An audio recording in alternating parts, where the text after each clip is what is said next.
বাবাজি খেয়াল করেন ভালো করে। ও বাবাজি, খলিফা হারুন রশিদ ডেকে বলে, বাহলুল পানিটা রেখে দাও। কেন রাখবো? ধরে নাও, পৃথিবীতে আর কোনো পানি নাই, ওই এক মশক পানি আছে, কিন্তু পানির মালিক বলেছে যদি আমার পানি খেতে চাও হারুনের অর্ধেক রাজত্ব দিয়ে দিতে হবে। তুমি কি খাইবা জীবন বাঁচাবা না জীবন ধ্বংস করে দিবা? রাজত্ব বাঁচাবা না জীবন বাঁচাবা? হারুন রশিদ ডেকে বলে, বাহলুল যদি আমি পানি না খাই জীবন বাঁচবে না রে। এই জীবন যদি না বাঁচে, রাজত্ব যদি আমি কি করব? অর্ধেক রাজত্ব দিয়ে হলো আমি জীবন রক্ষা করব। নাও পানি পান করে ফেল। হারুন রশিদ পানি পান করে ফেলেছে, বলেছি পানি পান করে ফেলেছি। পানি খাওয়ার পরে বাহলুল ডেকে বলে, হারুন ধরো, এবার তুমি পানি পান করেছো, তোমার এখন প্রস্রাবে ধরবে, প্রস্রাবে ধরবে, প্রস্রাবে ধরবে, কিন্তু তোমার প্রস্রাব হইতেছে না, প্রস্রাব আটকা পড়েছে। পৃথিবী কোন ডাক্তার তোমার প্রস্রাবের ব্যবস্থা করে দিতে পারতেছে না রে। তবে রে হারুন, একজন ডাক্তার বলেছি বাকি রাজত্ব যদি হারুন রশিদ দিয়ে দেয়, হারুন রশিদ যদি বাকি রাজত্ব দিয়ে দেয়, তাহলে আমি তার প্রস্রাবের ব্যবস্থা করো। বলো রে হারুন, প্রস্রাব করবা না রাজত্ব বাঁচাইবারে? মুদবা না মুদ আটকাইবা?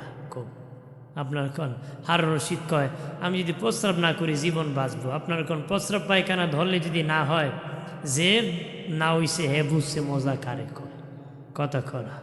যার ডিস্টার্ব হয় না হ্যাবেটা টের পায় না, কিন্তু যে বুঝছে এ বাপের নাম ভুলে গেছে। বাপের নাম কি? দৌড়দৌড়ি শুরু করবো, ও দুনিয়ার যা আছে সব দালেমো, আমার প্রস্তাবের ব্যবস্থা কর। কথা কোন ঠিক কিনা? এর চেয়ে অশান্তি আর কিছু হতে পারে? হারুন রশিদ দেখে বলে, বাহলুল রে, বাহলুল আমি যদি প্রস্রাব না করি জীবন বাঁচবে না, আর জীবন যদি না বাঁচে রাজত্ব দিয়ে আমি কি করব? বাকি রাজত্ব দিয়া হলে আমি প্রস্রাব করব রে।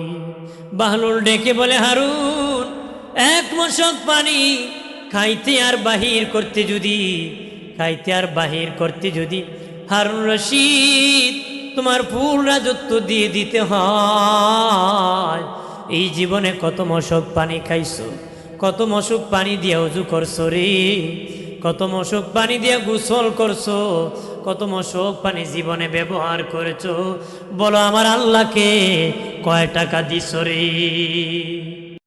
বাবাজি কত সাপ আছে, সাপের কোনো দাম নাই, সাপুরীর হাতে সাপের বড় দাম। বাবাজি খেয়াল করেন, বাঘ দেখলে মানুষ ভয় পায়, দৌড়ায়, ওই বাঘের দাম নাই। চিড়কানার বাঘ, ওই বাঘের বড় দাম। মানুষের আন্ডারে মানুষ টাকা দিয়ে টিকিট কেটে দেখতে যায়, কিন্তু যদি শুনে জঙ্গলে বাঘ আইছে, মানে দৌড়ায় ফলায়। দৌড়ায় কি? এটার দাম নাই। সিংহ মানুষ খেয়ে ফেলে, কিন্তু চেরাখানা সিংহ দেখতে যায়, এটা একটা গোলামিতে আছে, এই জন্য এটার দাম বেশি। ঠিক তেমনি ভাবে খেয়াল করেন ভালো করেন, এই বাবাদি যত প্রাণী আছে, যদি বাবা জাতি হয় দাম নাই, গোলামি হলে দাম। ঠিক তেমনি ভাবে আমরা দাঁড়িয়ে আছি, আমাদের আজাদিতে দাম নাই, গোলামিতে দাম। স্বাধীন বান্দার দাম নাই, অধীন বান্দার দাম। আল্লাহর অধীন যারা আছো, আল্লাহর গোলাম যারা হয়ে গেছো, তাদের দাম বেড়ে গেছে। যারা বাবা সংবিধান কোরআন মানে না, মন গড়া পথে চলে, তাদের কোনো দাম নাই। তাদের মূল্য কি? এক পয়সারও নাই, তাদের দাম নাই, কারণ তারা স্বাধীন। আর যারা আল্লাহ আল্লাহ রসুলের অধীন, তাদের দাম বেশি। তাদের দাম কি? তারা আল্লাহর গোলাম। তারা কার গোলাম? খেয়াল করেন ভালো করে, ও বাবাজি গোলামি কেমনে করব? যেই গোলামিতে আল্লাহ খুশি হয়ে যান, যে বান্দা হাঁটলে বাবা রাস্তার মাটি দোয়া করে, জমিন দোয়া করে, বাবাজি পাহাড় দোয়া করে, নদীর মাছ পর্যন্ত দোয়া করে, গাছ বৃক্ষ তরুলতা দোয়া করে, এমন মানুষ যেন হয়। কেমন হব? তাম সৃষ্টি যেন আমার জন্য গোলাম হয়ে যায়, আমি যেন আমার আল্লাহর গোলাম হয়ে যাই। কারণ আল্লাহ যদি আমার হয়, আল্লাহর সব আমার হয়ে যাবে। আল্লাহ যদি আমার হয়, আল্লাহর সব কি আমার হবে। খলিফা হারুন রশিদ তার দাসীরে ভালোবাসত। দাসীরে কি করত? ভালোবাসত। তে মানুষ বদনাম রটাইল, খলিফা দাসীর সাথে কি সম্পর্ক। তখন তিনি লটারি দিছে, লটারি খুশি, স্বর্ণের পেয়ালা, হীরার পেয়ালা, টাকার তলি থাকবে। সবাই ডাকছে যারা বদনাম রটাইছে, কইছে আমি 1 2 3 কইমু, যে যেটা ধরবা সে সেটার মালিক হবা। দাসী কইছে তুমি যেটা ধরবা সেটার মালিক হইবা। 1 2 3 কইছে। কেউ এক একজন স্বর্ণের পেয়ালা ধরছে, হীরার পেয়ালা ধরছে, টাকার তলিতে ধরছে। তার দাসী খলিফার কাপড় ধরে বসে আছে। খলিফার কাপড় ধরে কি বসে আছে। হারুন রশিদ ডেকে বলি, আমার দাসী, তোমার সামনে দেখো টাকার তলি ছিল, তুমি টাকার তলিতে কেন ধরো নাই? বাদশা আপনি বলেছেন যে যেটায় ধরবে সে সেটার মালিক হবে। আমি আপনার কাপড়ে ধরছি, আপনি যদি আমার জন্য হয়ে যান, আপনার সব আমার জন্য হয়ে যাবে। আমি কেন সামান্য টাকার তলিতে ধরব? আল্লাহ বলেন নাই ওই বাড়ি আমার, ওই ঘর আমার, ওই জমিন আমার? আল্লাহ কো বান্দা তুই কই ঘর তোর, ওই জমি তোর। কারণ কি জানোনি? বাবা যখন বাজার থেকে পাঞ্জাবি কিনে নিয়ে যায়, মানুষ জিজ্ঞাসা করে পাঞ্জাবি যে কার? ছেলের জন্য বাবা কিনেছে বাবার টাকা দিয়ে, কিন্তু বাবা বলে না পাঞ্জাবি তার, বলে তার সন্তানের। কারণ সন্তানটা হলো তার, এই জন্য কয় নাই পাঞ্জাবি তার। বাবাজি আল্লাহ বলেন, আমার বান্দা বান্দি, আমি বলি না ওইটা আমার, তোর তোর তুই দাবি কর, কারণ তুই বান্দাটা আমার।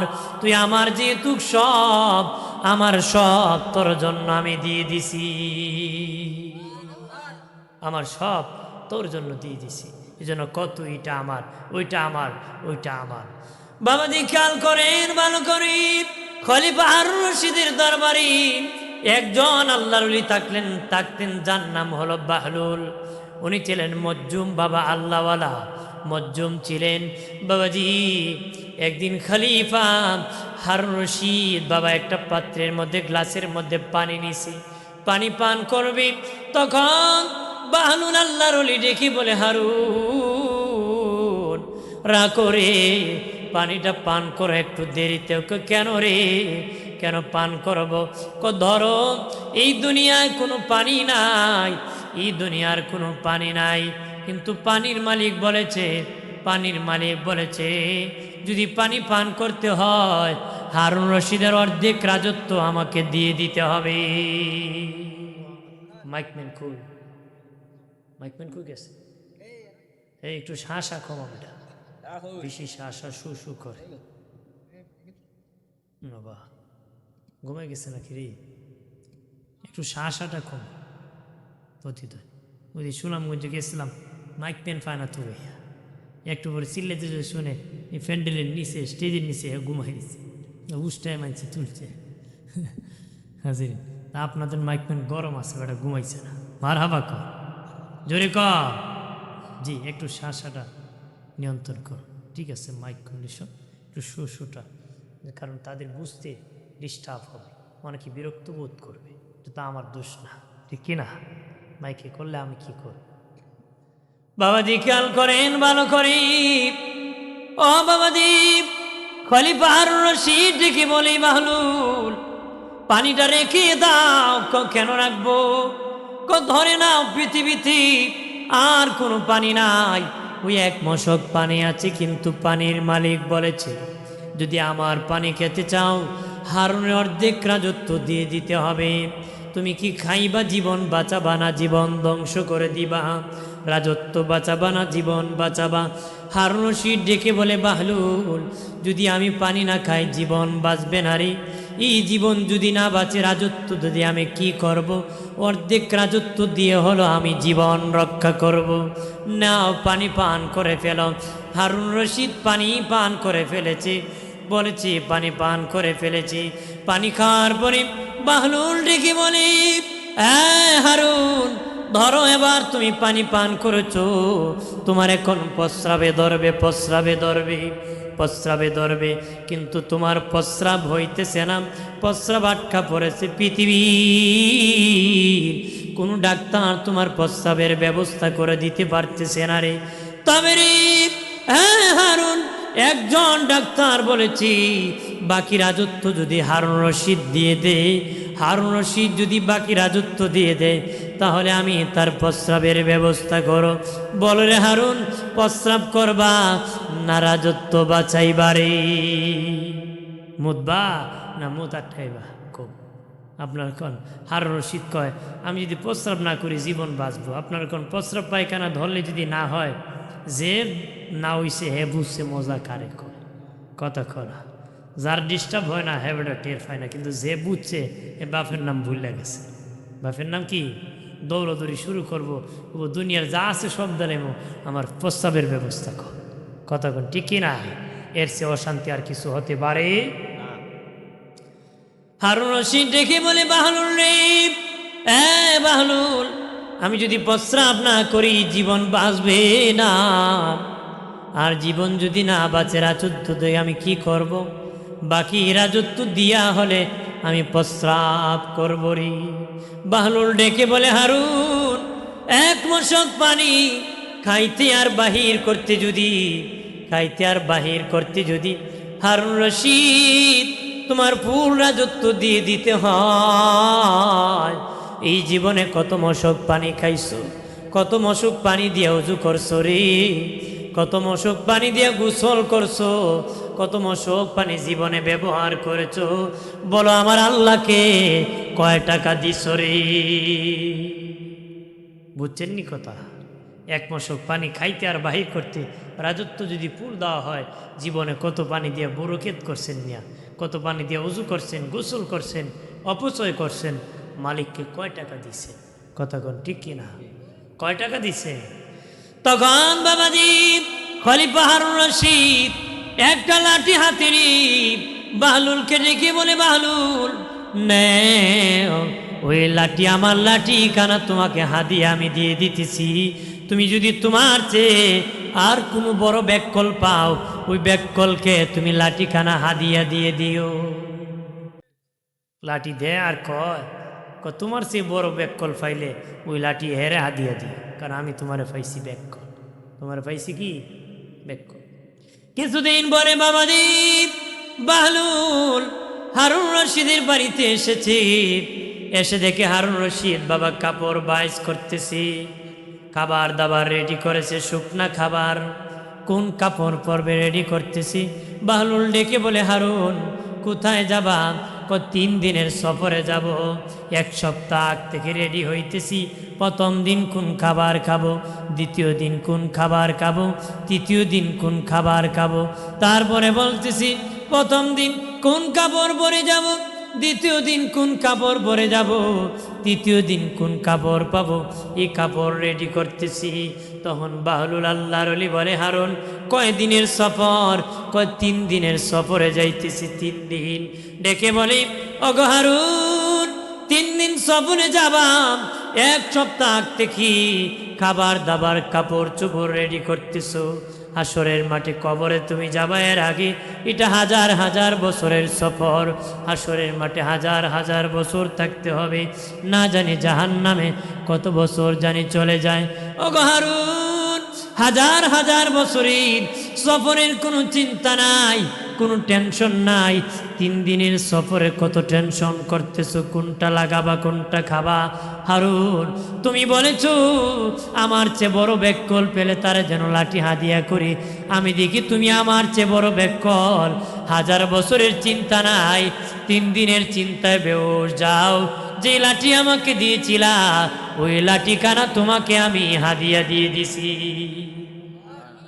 কারণ তুমি সবচেয়ে বড় ব্যাককল, তুমি সবচেয়ে বড় কি ব্যাককল। কারণ 3 দিনের পুঁজি আডায় রেডি করে বেউস হয়ে আছে, কিন্তু হাজার হাজার বছরের চিন্তা নাই।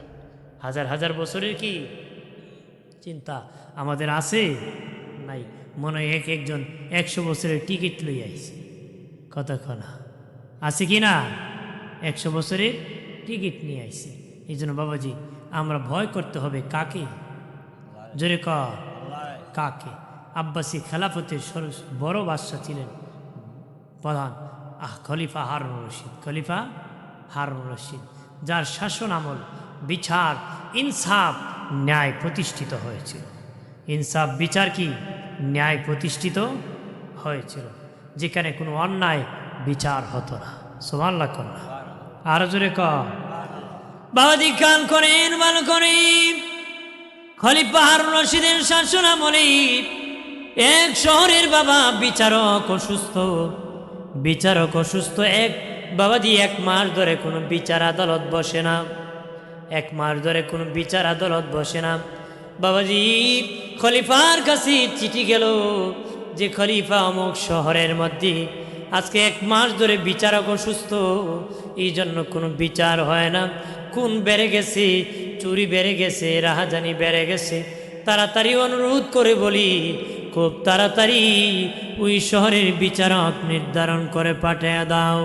খলিফা চিঠির উত্তরে লিখলেন, আগামী 1 সপ্তাহের মাথায় তোমাদের সেখানে একজন বিচারক যাবে। সুবহানাল্লাহ। কেমন বিচার, আমরা কেমন বিচার একটু বুঝে নেবেন। আমরা তো টাকা খাইলে এক কথা কয়, না দিলে ডাবল কথা কয়, কথা কয় না। আবার টাকা দিলে ডাবল কয়, না দিলে চুপ থাকে। কিছু আছে মুরব্বী টাকা দিলে নীরব থাকে, আর কিছু আছে আওয়াজ করে, কথা কয় না। আছে কি না? হ্যাঁ, যত বড় বিচারক ঘুরাইলা বেড়ায়, এমন বিচারক প্রতারক আছে কি না? ঘুষখোর বিচারক, ধর্মে তার জায়গা নাই, সে হাসরের দিন শয়তানের নায়েব হয়ে জাহান্নামে যাবে। নাউজুবিল্লাহ। ভাইরা আমার খেয়াল করেন ভালো করে, ঠিক 1 সপ্তাহের মাথায় একজন বিচারক সেখানে হাজির হয়ে গেছে। ফজরের পরে বিচার শুরু। বিচারক ওনার চেয়ারে বসে গেছে। 1 সপ্তাহ পরে বিচার শুরু হয়ে গেছে। বাবাজি ফজরের পরে বিচার শুরু হয়েছে, বিচার করতেছেন। হঠাৎ করে লোকেরা একজন বুড়ি মহিলাকে ধরে কাঠগড়ায় দাঁড় করায় দিছে।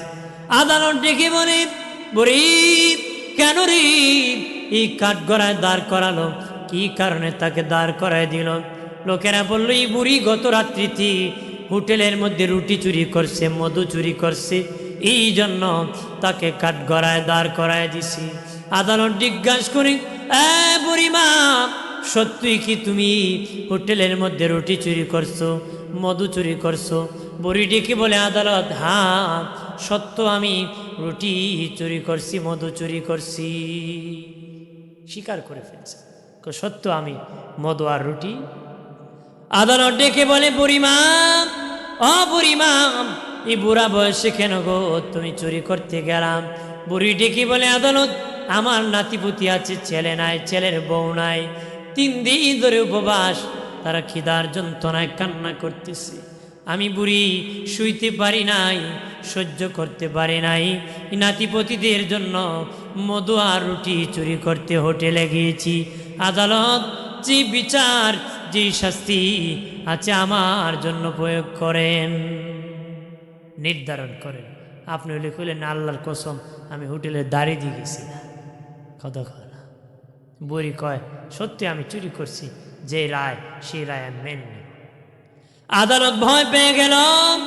আদালত ডেকে বলি, আজকে আমি বিচার করব না, আগামীকাল ফজরের পরে বিচার করব। আজকে আমি বিচার করব না, আগামীকাল ফজরের পরে বিচার করব। এখানে যারা পুলিশ প্রধান আছেন, আগামীকাল পুলিশ প্রধানকে উপস্থিত থাকতে বলবা, নগর প্রধানকে সেখানে উপস্থিত থাকতে বলবারে, শহরের যারা ধনী আছে ধনীদেরকে বলবা টাকার জন্য বিচার হবে আগামীকাল। বাবাজি বুড়িকে আবার কাঠগড়ায় দাঁড় করাইছে।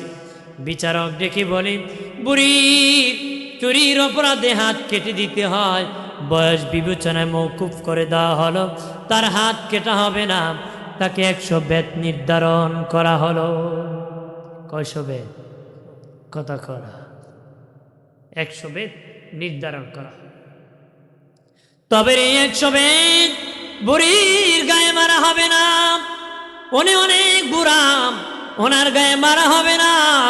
ওই শহরের যিনি নগর প্রধান আছেন, নগর প্রধান যিনি আছেন, ওনার দায়িত্ব ছিল ওনার নগরে কে কে আছে না কে আছে খোঁজ খবর রাখা।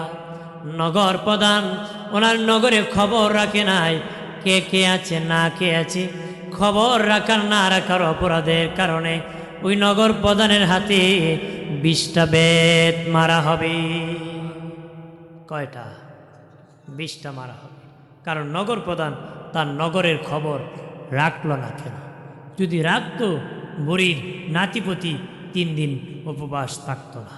কতক্ষণ ঠিক কিনা? আমরা তো নিজে পেট ভরে খায়, পিঠ ভরে ঘুমায়, পাশের বাড়ির কোনো খবর নাই। নবী 3 বার কইছে মমিন না, মমিন না, মমিন না। আপনি 50 বার হজ করলো মমিন হইতে পারবেন না যদি খোঁজ খবর না রাখেন। মারহাবা কর, আল্লাহু আকবার কর। আমার প্রাণের বাবাজি, আরে যুবকেরা, তরুণেরা, ভালোভাবে খেয়াল করো। এলাকার মা বোনেরা ভালোভাবে খেয়াল করেন। বিচারক বললেন যিনি নগর প্রধান ওনার হাতের মধ্যে 20টা বেত মারা হবে। কেন? উনি নগরের খবর রাখে নাই। 2 নম্বর উনি বললেন যিনি পুলিশ প্রধান ওনার হাতের মধ্যে 20টা বেত মারা হবে। কারণ উনি যদি ওনার দায়িত্ব সঠিকভাবে এই নগরে পালন করত, বুড়ি চুরি করার সাহস পেত না। এই জন্য পুলিশ প্রধানের হাতে 10-20টা বেত মারা হবে। এরপরে বললেন যে খলিফা হারুন রশিদ, খলিফা হারুন রশিদ অযোগ্য ব্যক্তিকে নগর প্রধান হিসাবে মনোনীত করেছে। যদি যোগ্য ব্যক্তিকে মনোনীত করত তাহলে এই শহরের মানুষ না খেয়ে থাকতো না। অযোগ্য ব্যক্তিকে খলিফা সেখানে মনোনীত করেছে, এটা খলিফার ব্যর্থতা। খলিফার ব্যর্থতার দায়ে খলিফার হাতে 20টা বেত মারা হবে। কেমন আদালত? আমার দেশের চেয়ারম্যানের বিপক্ষে রায় দিতে পারবে? কতক্ষণ বয়তে বেড়া কাফে চেয়ারম্যান কোন সময় গুরুচুরিত নাম লেখাই দিলে কতক্ষণ না, ঠিক কিনা? ওই ভয়তে মানুষ কাফে। আর রায় দিবনে 20টা বেত দিত একজন বাদশাহ খলিফার হাতে। কত বড় ইনসাফের বিচার! বিচারক বলেছে খলিফার ব্যর্থতা, অযোগ্য ব্যক্তিকে নগর প্রধান বানাইছে, এই জন্য খলিফার হাতে 20টা বেত মারা হবে। কয়টা? তারপরে বললেন আরো বাকি আছে 40টা। বলেন শহরের ধনীরাম, তোমরা যদি তোমাদের শহরের গরিবদের খবর রাখতাম, শহরের গরিবদের খবর রাখতারে, তাহলে আজকে তোমাদের শহরে চুরি করতো না গরিব লোকটা। তোমাদের ব্যর্থতা, শহরে ধনী হইয়াম খবর রাখো নাই, ধনের শুকরিয়া আদায় করো নাই। এই জন্য ধনীদের দেখে দেখে বাকি 40টা বেত ধনীদের হাতে মারা হবে। একটু চিল্লায় বলি আল্লাহু আকবার। বাবা 80টা বেত মারা হলো, আরো 20টা বেত বাকি রইল খলিফা হারুন রশিদের বেত। তখন বিচারক ডেকে বলেন উপস্থিতি শুনে নাও, 20টা বেত খলিফা হারুন রশিদের বাকি আছে। খলিফা আমাকে সেখানে বিচারক হিসাবে নির্ধারণ করেছেন, বিচারক হিসাবে। এই হিসাবে বাকি 20 বেত আমি বিচারকের হাতে তোমরা মেরে দাও, মেরে দাও। ওই বিচারক হাত পাতায় দিলেন, খুব জোরে জোরে তার হাতের মধ্যে 20টা বেত মারা হলো। হাত কেটে কেটে রক্ত গড়িয়া গড়িয়া যাইতেছে। বিচারক ডেকে বলেন বুড়িমাম, বুড়িমাম 100 জরিমানা করলাম, তোমাকে কিছু দিয়ে দিলাম, বাকিটা হোটেলের মালিক 300 জরিমানা করছে। বাবাজি মহিলাকে দিয়েছে, বাকিটা হোটেলের মালিককে দিয়েছে, সরকারি জরিমানা খাতে দিয়েছে। দিয়া বলেছে মা, আগামী এই মাল শেষ হওয়ার পরে তুমি যাইবা বাদশার দরবারে, সেখানে বাদশাহ তোমার জন্য বড় অঙ্কের খাবারের ব্যবস্থা করবি। আরো জোরে কর। খলিফা হারুন রশিদের চেয়ারের কাছাকাছি যখন চলে গেছে, দেখে বাদশার চেয়ারে যিনি বসে আছেন ওই চেহারাটা পরিচিত চেহারা, ওই চেহারাটা পরিচিত চেহারা। চেয়ে দেখি ওই হাতির মধ্যে কোনো বাড়ির দাগ লেগে আছে। চেহারা দেখে দেখে উনি সেই বিচারক, উনি বাদশাহ যেদিন সেদিন ওই শহরে বিচার করেছিলেন এখন ওনার হাতের মধ্যে 20টা বেতের দাগ লেগে আছে। আর জোরে কর। মহিলা চেয়ে দেখে ওই দিন যিনি বিচার করেছিলেন উনি সেই হারুন রশিদ, তিনি বাদশাহ, যিনি বাদশাহ নিজের রায় নিজে দিয়ে নিজের হাতে বেত মেরে নিজের হাতকে পেটিয়ে ফেলেছিলেন। রক্ত যাওয়া শুরু হয়েছে।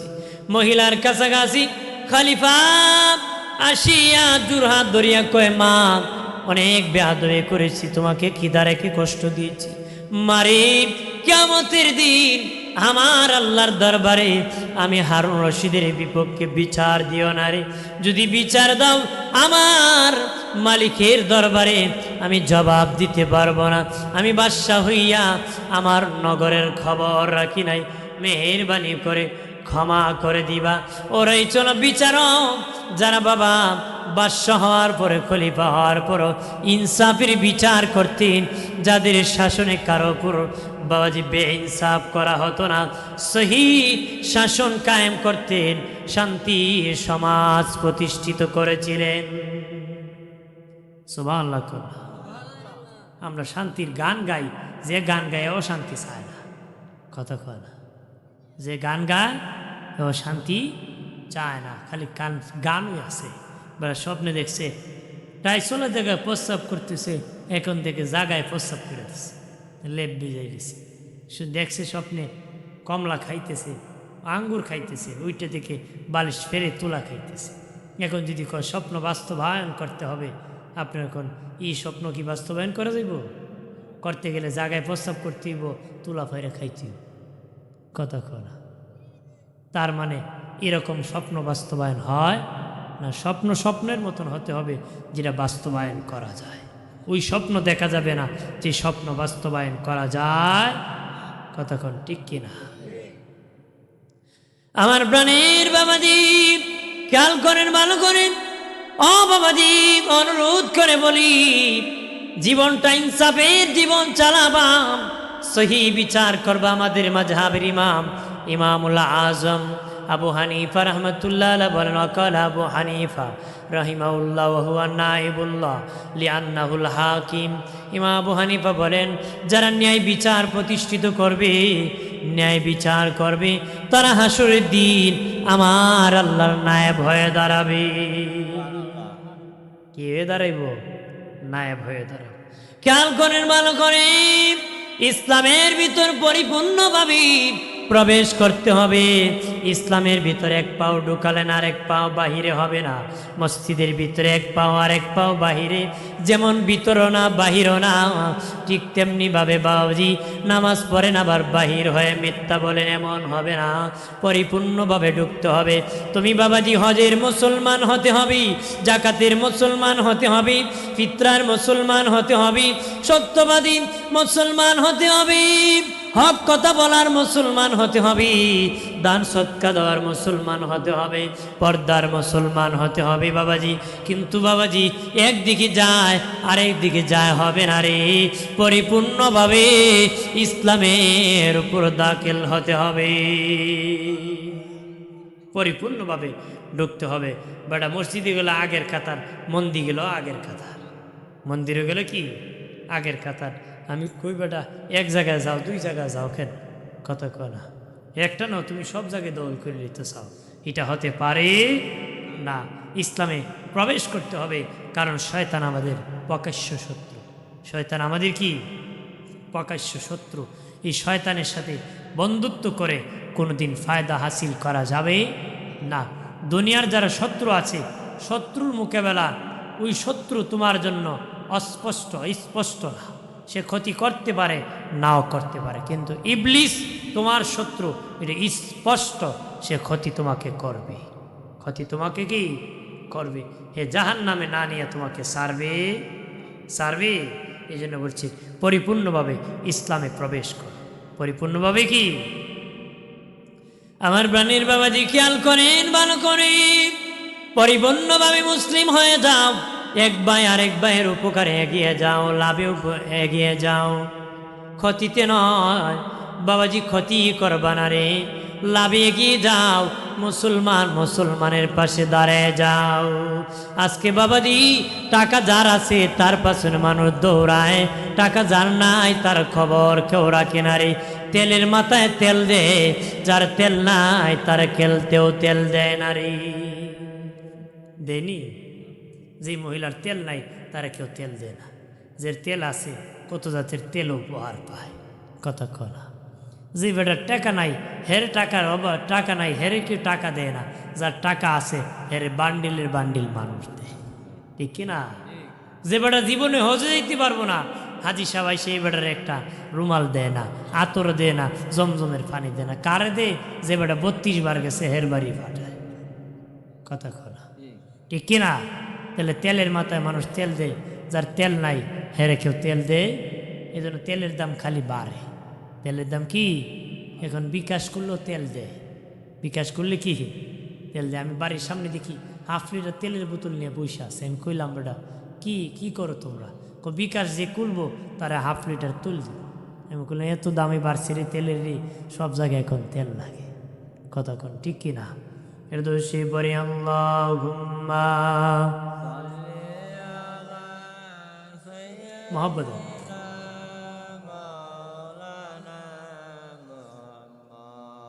ওয়ালা আলি